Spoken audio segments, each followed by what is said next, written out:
Vaccine के क्या फायदे हैं, डीएनए वैक्सीन किस तरह काम करती है और डीएनए वैक्सीन के क्या नुकसान है।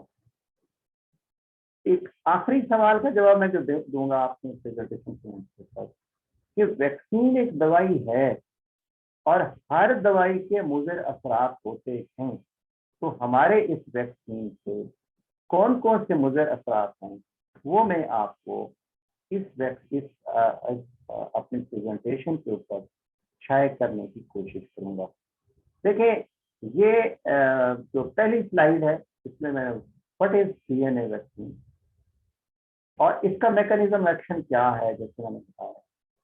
अब बूढ़े लोगों के अंदर इस वैक्सीन को शुरू किया गया, पूरी पहले जो वैक्सीन आई, the picture is showing that wife is making safe. तो ये फैमिली का एक हिस्सा होता है। तो we know this is a virus, this virus known as the corona virus, सांस को भी सांस के अमल को भी रोकता है।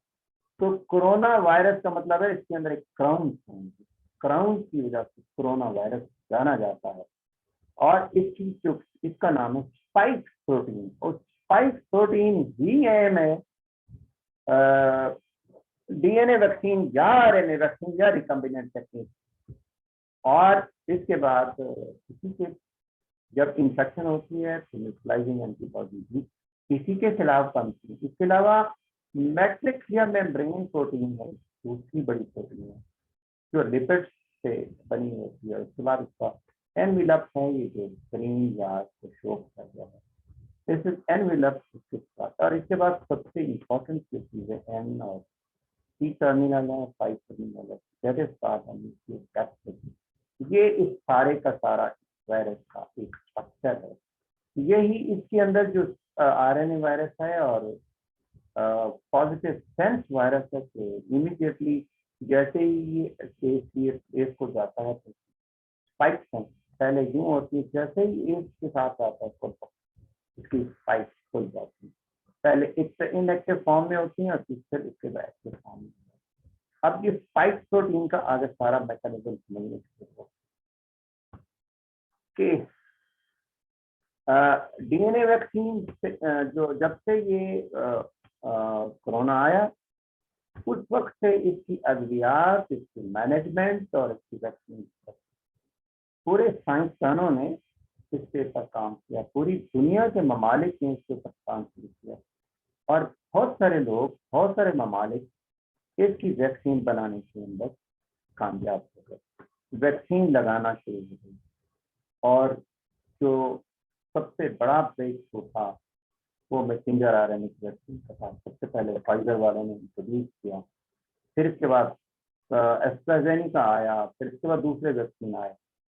तो इसके बाद तो they have saving the life up to 82। अब देखिए पूरी दुनिया के अंदर पाकिस्तान में जो नया वायरस जिसको खौफ फैलाया जा रहा है, डेल्टा वायरस पूरी दुनिया में फैल चुका है और इसकी 70% से 80% से 90% से टोटल 100% आ रहा है। तो आप ये देखें, ये वो अगर खुदा ना खास्ता ये वैक्सीन ना लगी होती तो आज हमारे आईसीयू के अंदर जगह ना होती कि हम अपने मरीजों को आईसीयू में रख सकते। दिस इज द ब्लेसिंग आपका अल्लाह के, उन्होंने अल्लाह ने अकल दी इस वायरस को।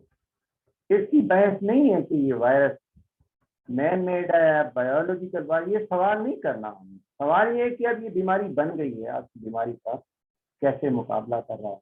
इस चौथी वेव के अंदर तो पूरे खानदान के खानदान बीमार हुए। तो ये आईसीयू से हॉस्पिटलाइजेशन से लोग इसी वजह से बने कि वो वैक्सीन आई है। तो इसके बाद जब वैक्सीन लग चुकी है तो अगर आपको ब्रेक थ्रू इन्फेक्शन होती भी है तो उसके एक तो माइल्ड होता है, हॉस्पिटलाइजेशन से कम बचता है, वेंटिलेशन से कम जाता है, आईसीयूज में कम जाता है। और फिर ये है कि वो फौरन इम्यून सिस्टम हमारा जाग जाता है। तो वैक्सीनेटेड इंसान से जो ट्रांसमिशन है वो भी कम होती है। इससे पहले कि हम डीएनए वैक्सीन तरफ जाएं, मैं एक थोड़ा सा रिव्यू देना चाहता हूं कि किस तरह की वैक्सीन है। सबसे पहले फाइजर ने कहा कि रिकॉम्बिनेंट टेक्निक के साथ मैसेंजर आरएनए बनाया। जो मैसेंजर आरएनए वैक्सीन है, जिसके ऊपर बहुत सारे सवाल किए गए कि हमारे डीएनए को चेंज कर दिएगा, ये कोई टिप्स है।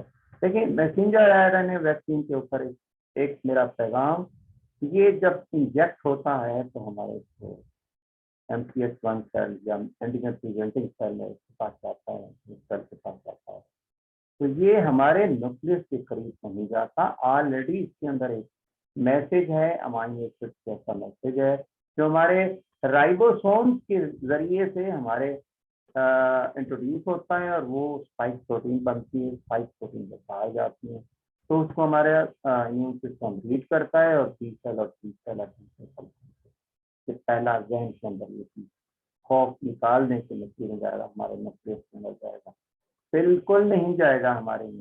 दूसरा है डीएनए वैक्सीन जो है, ये जो पहली वैक्सीन है, ये हमारे हमसाया हमारे सदर मुल्क में इंट्रोड्यूस हुई है, और उसके बारे में मैं डिटेल में आकर बताऊंगा डीएनए। फिर इसके बाद वायरल वेक्टर वैक्सीन है, एडिनो वायरस को एस्ट्राजेनेका में लगाया गया था, जॉनसन एंड जॉनसन में लगाया गया। कंपनियों का तजर्बा हुआ पाकिस्तान की, स्पुतनिक और इंडिया की भी। इंडिया ने भी पहले इस और वैक्सीन बनाई थी जिसको एटेन्यूएटेड वायरस कहा था। ये इंडिया की दूसरी बड़ी वैक्सीन है। एटेन्यूएटेड वायरल वैक्सीन है, पाकिस्तान के अंदर है, और जो भारत से चाइना ने, ईरान ने भी वैक्सीन बनाई है, जिसको ईरान वैक्स के नाम से रखा जाने जा रहा है। ये एटेन्यूएटेड वायरस की वायरस है, जो इसके अंदर शील्ड या एटेन्यूएटेड वायरस, ये इस तरह की वैक्सीन जैसे हमारे पोलियो है। इसके बाद एक और वैक्सीन है, इसको नोवावैक्स मैरीलैंड वालों ने, अमेरिका ने बनाया है। अमेरिका की दो बड़ी वैक्सीन हैं, मॉडर्ना और नोवावैक्स, और यूके की दो बड़ी वैक्सीन है, जिसको फाइजर और एस्ट्राजेनेका वैक्सीन है। तो इसके बाद अब डीएनए वैक्सीन है। जैसे वी नो हमारे अंदर जो बिल्डिंग ब्लॉक्स हैं, हमारा जेनेटिक मटेरियल जो है हमारे डीएनए, और डीएनए के अंदर एक मैसेज पड़े होते हैं, वो हमारे एक टेम्पलेट है, और उसको जो भी प्रोटीन बनाना होती है या जो भी हमारी शक्ल बनती है या हमारी जनरेशन बनती है, तो सारा मैसेज हमारा टोटल मैसेज जो हमारा अल्लाह ताला ने उस डीएनए से पता किया। This DNA vaccination is a promising alternation to conventional vaccine, जो पहले मैं बता चुका हूँ। Technology available vaccine, it is a greater interest. ये कोई नई बात नहीं है, ये मैं देख रहा था कि इन्होंने 1990 से सबसे पहले इसको डीएनए के कंसेप्ट को वो किया, डीएनए वैक्सीन के कंसेप्ट को उजागर करने की कोशिश की साइंटिस्टों के अंदर।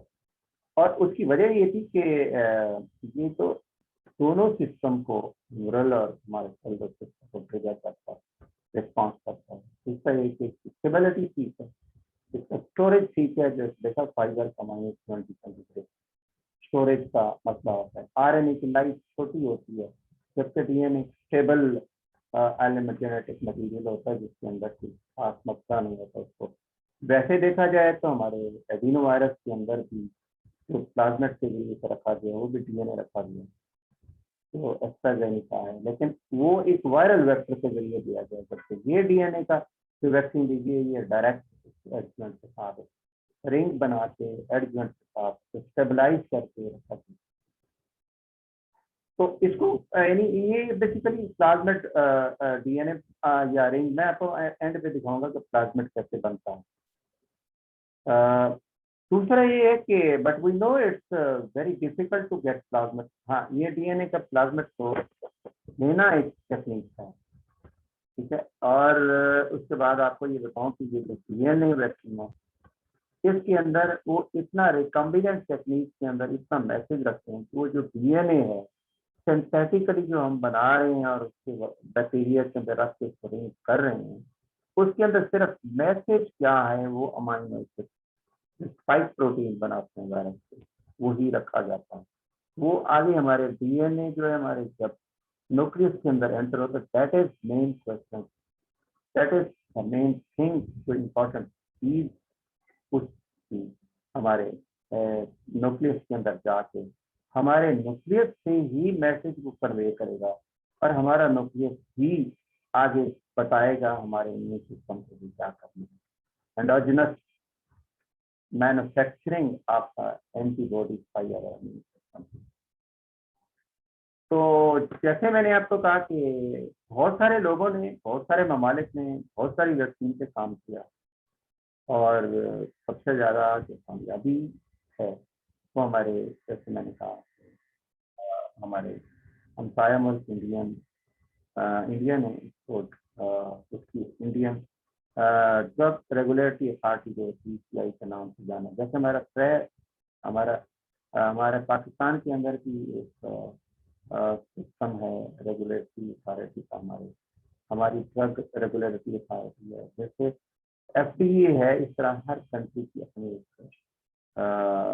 ड्रग अथॉरिटी है। तो उन्होंने DNA वैक्सीन को उसकी डाटा को देखा तो उन्होंने इसको अप्रूव कर दिया। तो ये दुनिया की वाहिद वैक्सीन है जो DNA के ऊपर मुश्तमिल है। और ये बड़ी इंपॉर्टेंट बात यह है कि वैक्सीन का जब तजर्बा किया गया इसमें बच्चे भी शामिल थे, तो 12 साल से 16 साल के बच्चों को भी ये वैक्सीन दी जा सकती है। और बच्चों का एक बहुत बड़ा हिस्सा पाकिस्तान की आबादी पर मुश्तमिल है, ये वैक्सीन को देना चाहिए। इंशाल्लाह बहुत जल्दी DNA वैक्सीन और भी आ जाए। मतलब अब इस वैक्सीन का जो नाम है वही को कोवी वायरस के नाम से, को DNA के नाम से VY कंपनी है, तो मैं इसको बताता हूँ, और कोवी वायरस और DNA के नाम से जानी गई है। जिस तरह हमारे मैंने आपको बताया कि it is plasmid, plasmid viral vector material जो है वो उस प्लाज्मिड के अंदर रखा जाता है, ठीक है। और इसकी जो डोजेज हैं, जबकि पहली वैक्सीन जो दी जाती थी हमारी, कुछ वैक्सीन हमारी एक डोजेज हैं, जैसे कैंसिनो जॉनसन एंड कुछ 2 डोजेज हैं, लेकिन इसका ये है कि 3 डोजेज हैं। पहली डोज के बाद दूसरी 28 दिन बाद लगेगी, और फिर उसके बाद 28 दिन बाद 56 दिन में 3 डोजेज इसकी बताई जाती है, 106 दूसरी बात यह है कि वो मसल के अंदर नीडल के जरिए जाती थी। ये वैक्सीन जो है मसल में नहीं दी जाएगी। ये एक फार्मा जेट इंजेक्टर है, वो मैं एंड में दूंगा, दिखाऊंगा पिक्चर के अंदर कि उसके जरिए से इंट्राडर्मल दी जाएगी। हमारी जिल्द की 2 लेयर्स हैं, और हमारी जिसको जैसे एपिडर्मिस, डर्मिस और फिर सबक्यूटेनियस, तो एपिडर्मिस और डर्मिस के दरमियान में इसको इंजेक्ट किया जाता है। ये स्पाइक प्रोटीन के स्ट्रक्चर मैंने बना के दिया। सवालात लोगों के अंदर आते, एक हमारा S1 है और एक हमारा S2 है। जब वायरस इनएक्टिव फॉर्म में होता है ना, तो हमारा वायरस हमारी स्पाइक प्रोटीन में ये S1 और ये S2, when the virus is in active state, the spike proteins are, ये बिल्कुल बाहर नहीं निकले इनएक्टिव। जैसे वायरस हमारा ACE2 के जरिए से अटैक होता है, तो हमारा ये सबसे पहले जो है S1 बाहर आता है, अभी भी S2 जो है ये वायरस अटैक है। जैसे ही अटैक होता है तो उसके अंदर फ्यूरिन क्लीवेज साइट है हमारी, हमारी एंजाइम वो इसको कट करती है। जब वो कट करती है तो ये हमारा S1 जो है ये जेट है, प्यारा है, ये स्नेल है, तो ये जैसे इसको फौरन हमारे सेल के साथ अटैच होता है। ये जो S1 है ये सिर्फ कैरियर है, और S2 जो है असल काम है वो जेट है, तैयारा है। तो जैसे ही उसकी सांप, उसकी नोकदार वो उसकी जो पाइप होती है to the cell and the nucleus of cell. तो ये देखेंगे ये S1 है, और इस सब पर मेरे बड़े से दोस्त हैं तो मैंने उनकी वेबसाइट से अच्छी ड्राइंग ली है, और ये उनका एक बड़ा रोल है, तो आप बता रहे हैं उन्होंने इन द कोरोना के वायरस के अंदर कोई ऐसा दिन नहीं होगा कि मैंने अपने प्रेजेंटेशन में ये। अच्छा, इसके बाद ये बाइंड से है, ये बाइंडिंग है, ये रस्सी सी बनाई हुई है। जब तक ये हिस्सा, बाहर वाला हिस्सा, ये फ्यूजन प्रोटीन है। अब जब फ्यूजन प्रोटीन जब तक बाहर नहीं आएगी, या सामने नहीं आएगी, या एक्टिवेट नहीं होगी, या एक्सपोज नहीं होगी वायरस, तो ये कोरोना जो वायरस है ना, ये इसके अंदर यहाँ पे कट लगा हुआ है कि पहले जो डेल्टा वायरस के अंदर जो पहले वायरस थे उसके अंदर ये चीज नहीं। जैसे ही ये वायरस आता है तो इमीडिएटली हमारा जो क्लीवेज साइट है वो उसको क्लीव कर देता है। तो 4 मिनट के अंदर अंदर पहले कहते थे ना किसी एक मरीज के साथ 45 मिनट बैठे तो उसकी इन्फेक्शन है, 4 मिनट के अंदर इन्फेक्शन हो सकती है। तो उसकी ये फ्यूजन प्रोटीन एक्टिवेट होती है, उसकी प्रोड्यूसेशन करती है। तो जैसे मैंने कहा कि वैक्सीन के अंदर भी तो प्रोटीन होती है, बनाई गई है, तो उसको भी जो हमारे एस प्रोटीन को कहा गया है, वो जो है हमारी स्टेबलाइज फॉर्म। अगर अनस्टेबल होती तो या तो हमारा इम्यून सिस्टम उसको डिस्ट्रॉय कर देता, या हमारे सेल को डैमेज कर देता। दैट इज वाई हमारे जो स्पाइक प्रोटीन वैक्सीन है वो स्टेबलाइज फॉर्म में, कि जैसे आपको जो एक नाइफ होता है ना, चाकू होता है, वो बंद होता है, खुलता नहीं, और उसके बाहर एक रस्सी सी बांध दी गई है। ये वैक्सीन के अंदर भी ऐसे है कि जैसे नैनो पार्टिकल के अंदर रखी गई है, और उसके अंदर जो S1H2 बनता है वो एक स्टेबलाइज फॉर्म में होता है, जिसको कहते हैं प्री फ्यूजन स्टेट। अभी यानी वो फ्यूजन स्टेट में नहीं, अगर फ्यूजन स्टेट में होती तो हमारे टिश्यू को डैमेज करती है। Why the question, spike protein की जो वैक्सीन दी जा रही है हमारे साथ, तो नो टॉक्सिसिटी हमारे जो एंटीबॉडी, हमारी जो प्रोटीन बनेगी हमारे, वो हमारे पेट के साथ अटैच नहीं होगी, क्योंकि वो स्टेबलाइज फॉर्म में है। अब डेल्टा वेरिएंट की जो खतरनाक सूरत हाल है, जैसे P681R, ये प्रोटीन तब्दील हुई आर्जिनिन के साथ। तो प्रोटीन जब आर्जिनिन के साथ ये तब्दील हुई है, तो मैं इसको दिखाता हूँ कि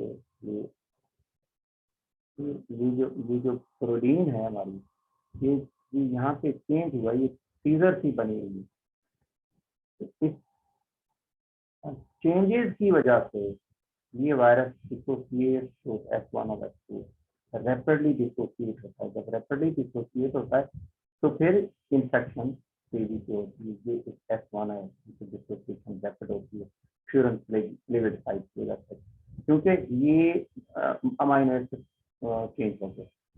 दैट इज वाई अब जितनी भी वैक्सीन थी वो उनकी एफिकेसी कम हो गई। अब तो डीएनए वैक्सीन की एफिकेसी वो 100% जानी जा रही है, कि 100% इस सेंस में कि वो आपको हॉस्पिटलाइज होने से रखेगी, आपको वेंटिलेटर से बचाएगी, और आपको सीरियस डिजीज से बचाएगी। जबकि माइल्ड इन्फेक्शन के अंदर 66.6% ये डाटा है कि 28,000 वॉलंटियर्स के ऊपर इंडिया में तहकीक हुई, और उसके अंदर 1,000 बच्चे भी थे, जिसमें ये देखा गया उस बच्चों की तादाद 12 से 18 साल की।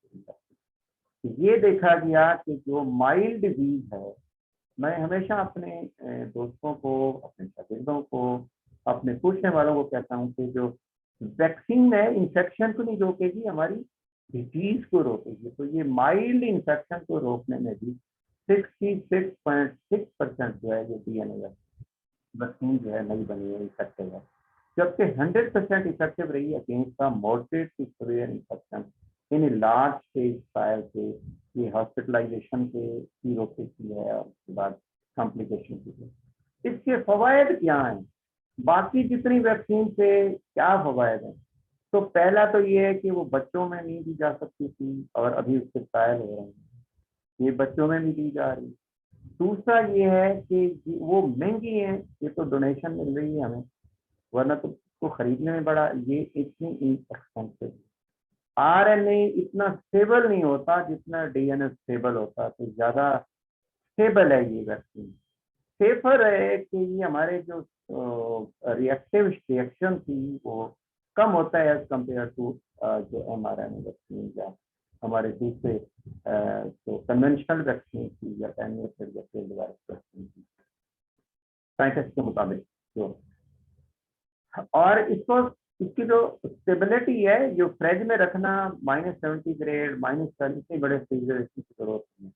हमारा मुल्क गर्म मुल्क है, इंडिया भी हमारा गर्म मुल्क है, हमारा टेम्परेचर ऑलमोस्ट मिलता जुलता है, तो उसके मुताबिक इसकी जो स्टोरेज है वो 22 से 8 सेंटीग्रेड तक आराम से रखा जाता है।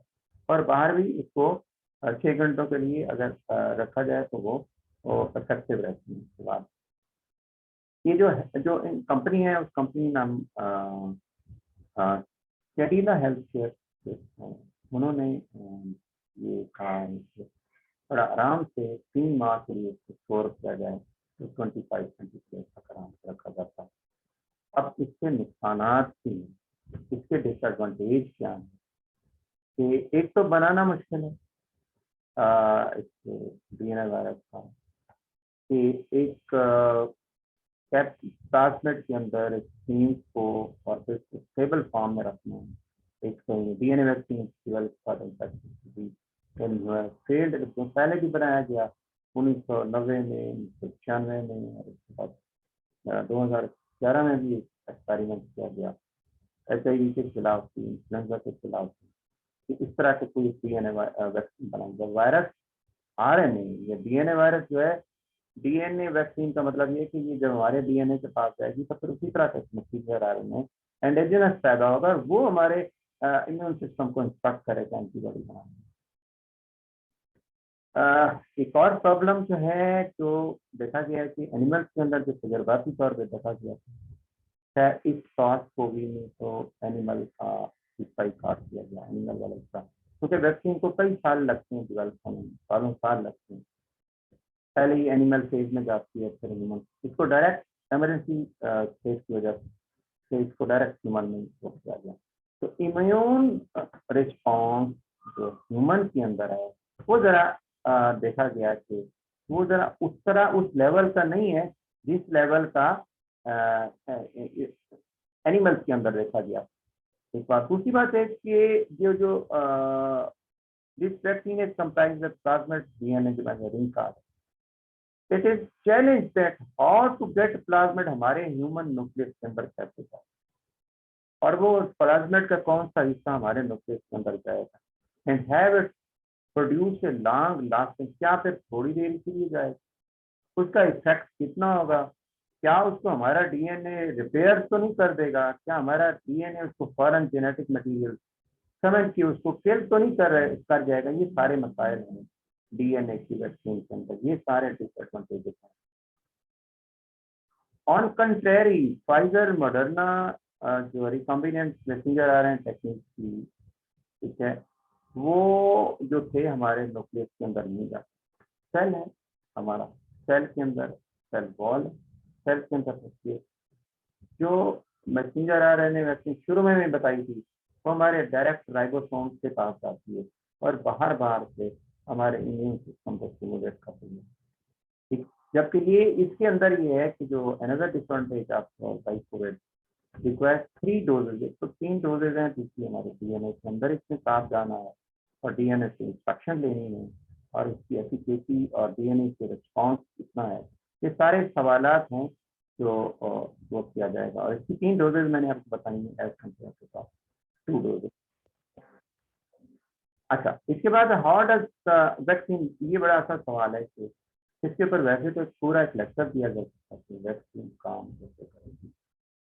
मैसेंजर आरएनए की वैक्सीन मैंने बताया, इंजेक्शन हुई हमारे मसल्स के सेल के अंदर, मसल सेल ने यूज किया, सेल ने लिया उसको एंटीजन सेल के जरिए CF1 एंड CF2 के जरिए जो मैकेनिज्म है हमारे सेल के साथ से जाती है, तो हमारे न्यूक्लियस के अंदर, साइटोप्लाज्म के अंदर हमारे एंडोप्लाज्मिक न्यूक्लियस रेटिकुलम होता है, वो बाहर वाला जो हमारे फैक्ट्री होता है प्रोटीन बनाने वाला, उसके जरिए से उसको इंस्ट्रक्शन देती है।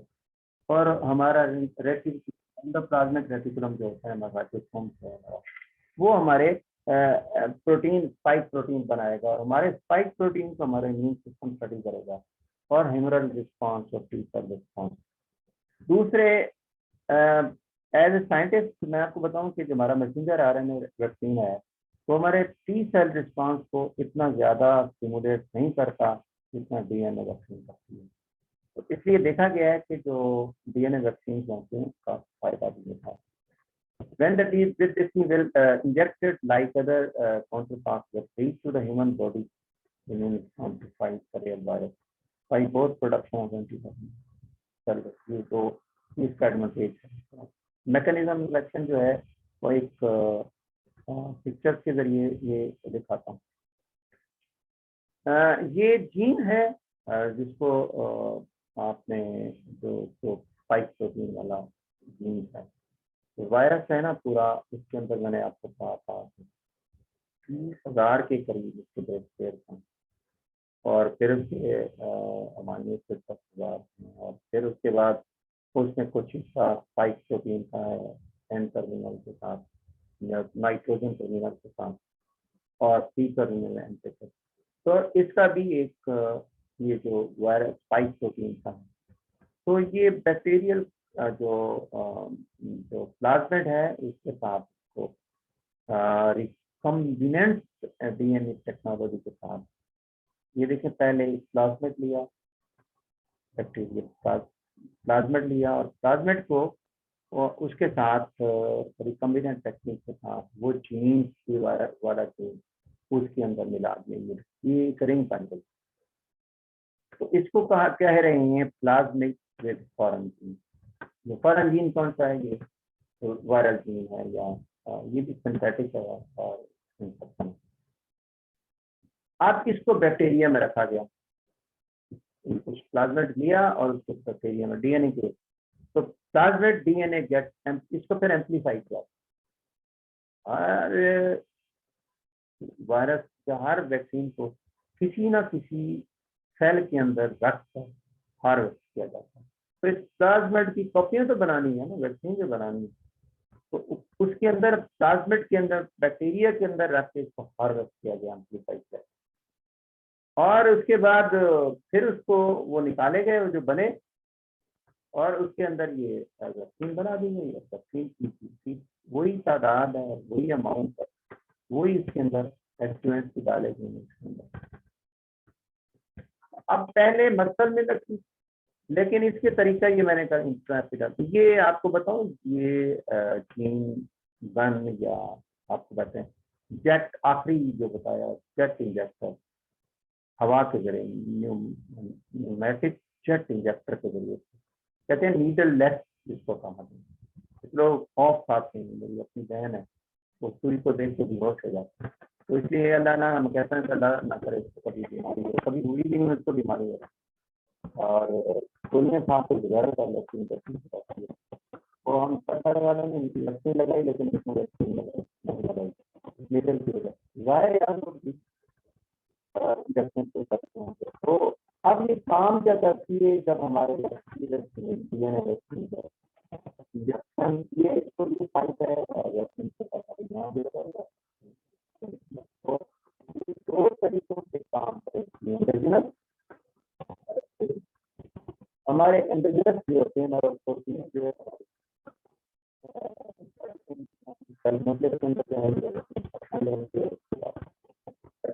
Protein is formed in one cell, represented by the different दूसरे सेल के जरिए से सेकेंडरी लेवल पे जाकर सेकंड लेवल जाकर प्लाज्मा का मक्खल से कर जाते अब ये लेकिन समझने की कोशिश की इंजेक्ट किया ये जो इंजेक्शन लगा तो ये जो प्लाज्मेट डीएनए के अंदर जा रहा और हमारा डीएनए को रीड कर रहा हमारा डीएनए उसको रीड कर रहा है अब डीएनए के अंदर इंफेक्शन नहीं हो डीएनए के अंदर डीएनए उसको रीड कर रहा है और डीएनए उसको रीड कर रहा है उसके मैसेंजर आरएनए बनता है वो मैसेंजर आरएनए जो है वो बाहर निकलेगा और जब वो बाहर निकलेगा तो हमारे जो एंडोजिनस एंडोप्लाज्मिक रेटिकुलम के जरिए से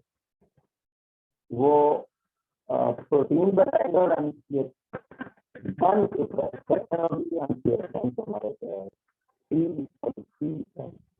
one for T two for T one for T and two for D तो हमारे जब हमारे वन सिस्टम को करेगा तो हमारे सेलुलर रिस्पॉन्स इंक्रीज होगा सेलुलर रिस्पॉन्स सेलुलर फिर इसके बाद में नेशनल बनाया गया ये हमारे एंडोजिनस ये जब भी कभी वायरस आएगा तो ये एंटीबॉडी और एक टी सेल का दूसरा एंड एक टू के जरिए से टू पार्ट हमारे जो एंटीजन तो ये हमारे एंटीबॉडी बनाएगा एंटीबॉडी के बाद प्लाज्मा सेल बनेगी प्लाज्मा सेल के बाद मेमोरी सेल बनेगी ये एंडोजिनस अब हमारे जब कभी कोई वायरस आएगा क्या होगा हमारे मेमोरी सेल फिर जाते हैं ये सेल भी बनाएंगे बड़ा अच्छा सा सवाल है जिसको मैं जवाब देता हूँ कि अपने इम्यून सिस्टम को चेक करने के लिए आपको एंटीबॉडी टेस्ट कराने की जरूरत नहीं है आप ये देखें कि अगर कि बहुत सारे लोगों के अंदर इंफेक्शन डेवलप हो रही है जिसको मतलब इम्यून सिस्टम कमजोर हो रहा है अगर आप एंटीबॉडी चेक कराएंगे तो किस तरह की एंटीबॉडी चेक कराएंगे वो काफी सारी एंटीबॉडी चेक तो आप अपने टी सेल को नहीं चेक कर सकते that is why I will not check your pay जो आप मॉनिटर करते हैं लेबोरेटरियों को पैसे भरते हैं तो whenever there will be virus हमारा जो डीएनए से बनी जो हमारा मेमोरी सेल या टी सेल होंगे उससे एक्टिवेट करेंगी और हमारा सिस्टम हमें इंफेक्शन नहीं होगी अब ये देखें कि ये जो हमारी ACE2 के साथ अटैच होती है अटैच होता है तो ये फाइंडिंग हमारा जो F1 वाला पोर्शन है उसको अलहदा होता है ये CMPR ऐसा हमारा अपना डिफरेंस डिजाइन है वो कट करता है जब कट करता है ये डेल्टा वायरस में ज्यादा जल्दी कट करता है एज कम्पेयर टू पहला वायरस तो काफी टाइम लग जाता है इसके साथ वहाँ इसकी प्रोलिफरेशन कर देती है तो हमारी ये फ्यूएन प्रोटीन एक्टिव हो जाती है जब फ्यूएन प्रोटीन एक्टिव होती है देखें जब एक्टिव होती है F1 अलहदा हो गया तो F2 देखेंगे ये पहले क्वेश्चन ये कितना तेजी के साथ पहले ये था अब ये रिंग था फोल्डिंग था लेकिन अब सेट हो गया जैसे ये एक्सपोज हुआ F2 वाला पोर्शन ये हमारे सेल के अंदर ह्यूमन सेल के अंदर इंजेक्ट होगा और इन्फेक्शन होगी इसके बाद ये देखें कि इसका क्या ये जो हमारा F1 बिल्कुल भी अलग स्टार हो जाता है और इसके जरिए से तो अवॉइड इसको कैसे रोका जा सकता है इसलिए साइंसदानों ने कुछ कट लगाए कि ये हमारे फ्यूएन प्रोटीन ऐसा ना हो कि ACE2 के साथ अटैच हो जाए तो उसमें एक चेंज ये दो ब्लैक स्पॉट दिखाए गए हैं ये देखेंगे हमारा F1 है और ये F2 है ये सोल्यूशन क्या निकाला गया कि उन्होंने ना हमारे इस जैसे ये F2 के एक प्रोटीन दो प्रोटीन तीन प्रोटीन चार प्रोटीन ये एक और दो प्रोटीन है ना इसके अंदर इन्होंने म्यूटेशन कर तो इन्होंने ये के stand for lysine 986P for proline इसके अंदर इसने म्यूटेशन कर दी और दूसरी म्यूटेशन कर दी जो वेलिन और प्रोलिन वाली ये भी 879 86 और 87 की 987 और 87 तक ये उन्होंने स्क्रीन का भी कहा तो ये ऑटोमेटिकली खुल ना सकेगा। ये खुल जाएगा तो क्या करेगा, हमारा इम्यून सिस्टम रीड करने से पहले हमारे सेल को इंफेक्ट कर देगा। और उन्होंने एक और ये जो जितने भी मैसेंजर आ रहे हैं वैक्सीन हैं एस्ट्राजेनेका की जो है, उन्होंने इसको इस तरीके से तब्दील किया। इसके बाद आप ये देखिए, number 1 change, number 2 change, number 3 change के अंदर इन्होंने ये किया है। ये जो टर्मिनल एंड है ना, इसके अंदर ये tag termination of the tag stabilize primer, ये प्राइमर है, ये प्राइमर है। तो इसको भी कहा कि ये एक्सपोज ना हो सके, एक्सपोज नहीं उसके बाद इन्फेक्ट नहीं सकते। और फिर उन्होंने एक और चीज लगाई, जॉनसन एंड जॉनसन के नोवा वैक्सीन, और ये जो आने वाले हैं, तो ये इसका भी ना कर सके। तो दैट इज वाई जो वैक्सीन दी जाती है और वैक्सीन जो इंस्ट्रक्शन दी जाती है, वैक्सीन जो भी बनाती है, स्पाइक प्रोटीन बनाती है, उसको लाइव देखती है, इंफ्लुएंस स्टेज में नहीं होती है। अगर इंफ्लुएंस स्टेज में होती तो डैमेज करेंगी, और जब डैमेज करेंगी तो फिर जैसे कुछ बहुत सारे लोगों में डैमेज भी हुआ, फीवर भी हुआ, वैक्सीन के बाद बहुत सारे लोग हॉस्पिटलाइज भी हुए, बहुत सारे लोगों को इन्फेक्शन भी हुआ। लेकिन ये है कि मेजॉरिटी के अंदर इस तरह से, ये मिलियंस के अंदर एक दो चीजें के अंदर। तो ये जो आपके वो है, वाई ये नहीं मैं कहता कि वैक्सीन नुकसान नहीं देती। वैक्सीन हमारे क्या करेगा, साइड इफेक्ट, कौन से साइड इफेक्ट है, हमारे इम्यून सिस्टम के साथ टकराती है, और जब इम्यून सिस्टम के साथ टकराती है तो उसके साथ न्यूरो रेफरेंसेस, और इसके साथ आप जो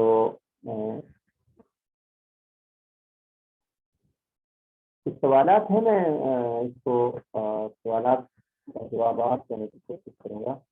कि पहला सवाल तो ये है कि हमारे जो बूस्टर डोज के बारे में सवाल किया जा रहा है।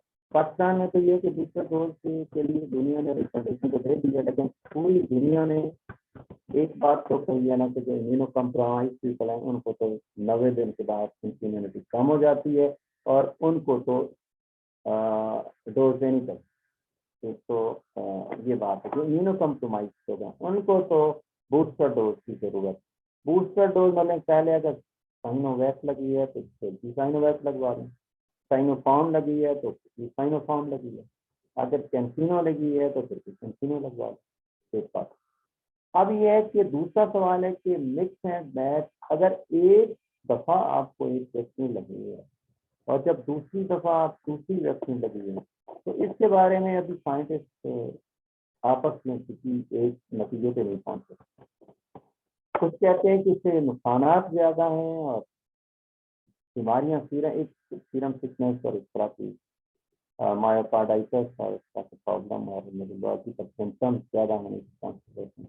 लेकिन ये भी देखा गया है कि अगर 6 माह या 10 माह गुजर गए और आपने एक और वैक्सीन ले ली दूसरी कंपनी से, तो इसके अंदर जो इम्यूनिटी है वो as compare to the same vaccine के बेहतर होती है।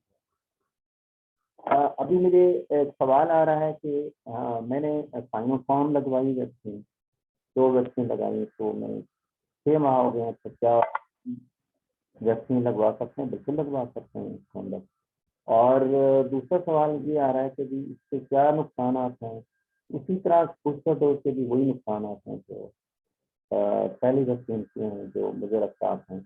तो मेरा लास्ट कमेंटिंग मैसेज ये है कि very congratulation to the minister, ये now we are in position to fight the corona virus.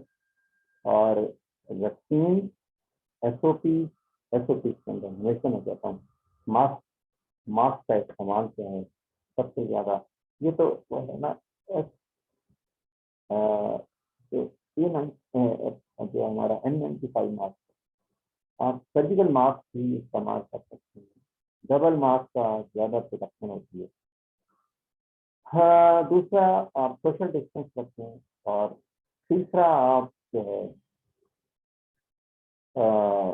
Hand washing और अपनी हाइजीन रखें। अपने विटामिन डी को बेहतर रखें।